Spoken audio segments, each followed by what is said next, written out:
اعوذ باللہ من الشیطان الرجیم، بسم اللہ الرحمن الرحیم۔ ایک مرتبہ پیارا کا محمد مصطفیٰ صلی اللہ علیہ وآلہ وسلم تبلیغ دین کے لیے نکلے۔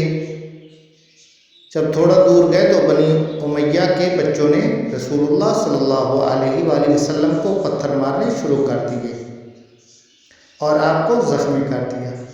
حضرت ابو طالب رضی اللہ تعالیٰ عنہ نے جب دیکھا تو محمد مصطفیٰ صلی اللہ علیہ وآلہ وسلم کا ہاتھ پکڑ کر کفار قریش کے پاس آ گئے جو وہاں ہی بیٹھے ہوئے تھے۔ ان میں ابو لہب، ابو جہل اور ابو سفیان تھے۔ حضرت ابو طالب رضی اللہ تعالیٰ عنہ جب ان کے پاس پہنچے تو ان سے کہنے لگے کہ اے ابو لہب، میرے بچے کو کس نے پتھر مارے ہیں اور کیوں زخمی کیا ہے؟ یہ بات سن کر وہ تینوں سردار مسکرانے لگے اور کہنے لگے کہ ابو طالب، یہ بچوں کا معاملہ ہے، اس میں بڑوں کو نہیں پڑھنا چاہیے۔ حضرت ابو طالب رضی اللہ تعالیٰ عنہ کو یہ سن کر بہت غصہ آیا اور اسی غصے میں پیارا آقا صلی اللہ علیہ وسلم کو ساتھ لے کر گھر آ گئے۔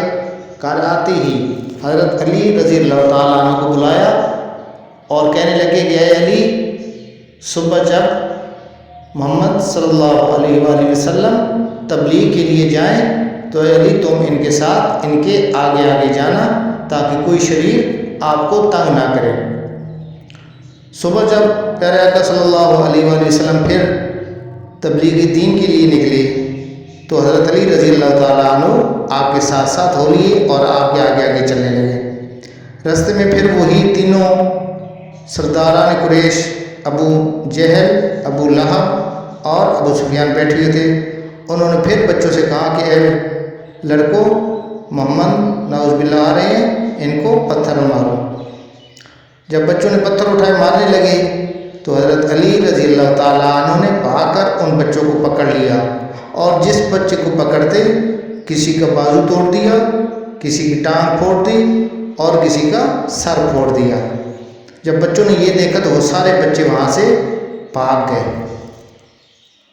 یہ دیکھ کر ابو لہب، ابو جہل اور ابو سفیان بہت غصے میں آ گئے اور اٹھ کر جلدی سے حضرت ابو طالب رضی اللہ تعالیٰ عنہ کے پاس آئے اور کہنے لگے کہ اے ابو طالب، تیرے بیٹے نے ہمارے بچوں کے بازو توڑ دیے، ٹانگیں توڑ دی اور سر پھوڑ دیے ہیں، یہ کیسا مذاق ہے؟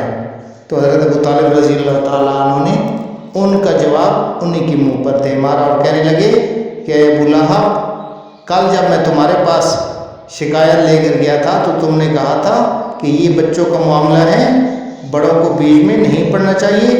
آج تم میرے پاس شکایت لے کر آئے ہو تو میں بھی وہی تمہارا جواب دیتا ہوں کہ یہ بچوں کا معاملہ ہے، اس میں بڑوں کا نہیں پڑھنا چاہیے۔